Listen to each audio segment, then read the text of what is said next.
تعلیم حاصلول که د هر ماشوم ارمان وي، خو د غربت د وجې زیاتره ماشومان تعلیم حاصلولو نه محرومه پاتې شي. خو د سدیس په شان ځینې داسې ماشومان هم وي چې همت ونه بایلي او د غربت سره سره خپل تعلیم هم ترسره کړي. همدغه مثال د 10 کلن سدیس دی. څوک چې د پیښور په سیوانو کلي کې ژوند کوي، سدیس په ژوند کې داسې څه نه لري، خو جذبې یې د تاترې د غر نه لوړې دي. سدیس وایي چې سحر د خوبه پاسم نو لومبی را سره د خپل مزدورۍ غم وي، ځکه چې په کور کې نور څوک د ګټې وټې دپاره نشته.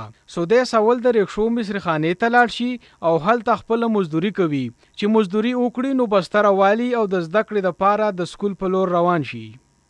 پیله مونځ کوم او بیا چای روټۍ وکړم، بیا چې 8 بجې شي بیا کار له روان شو.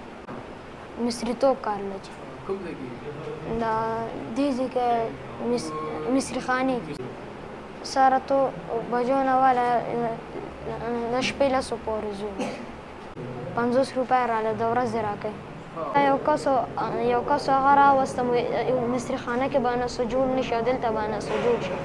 زه دا غواړم چې تعلیم وکړم، غټ افسر جوړ شم، د خپلو خلکو خدمت وکړم.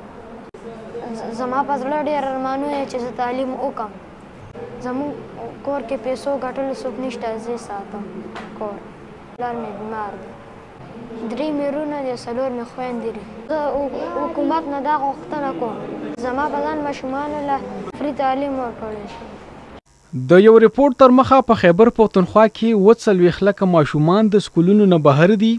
په دې کې ډیر ماشومان د مور پلار د لاپرواهۍ د وجې، ولې ډیر ماشومان په لارو کوڅو کې کباړ غونډوي، سم ماشومان په مصري خانو کې مهنت مزدوري کوي او ځینې ماشومان په خیر غونډولو هم مجبوره کړی شوي دي.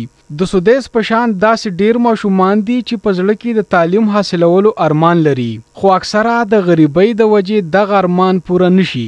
حکومت له پکار دی چې داسې ماشومانو د پاره په سرکاري کچ کوټلیک ګامونه پورته کړي او په معاشره کې یو ښه مقام جوړولو ته جوګه شي او یو روښانه سباوون ترلاسه کړي.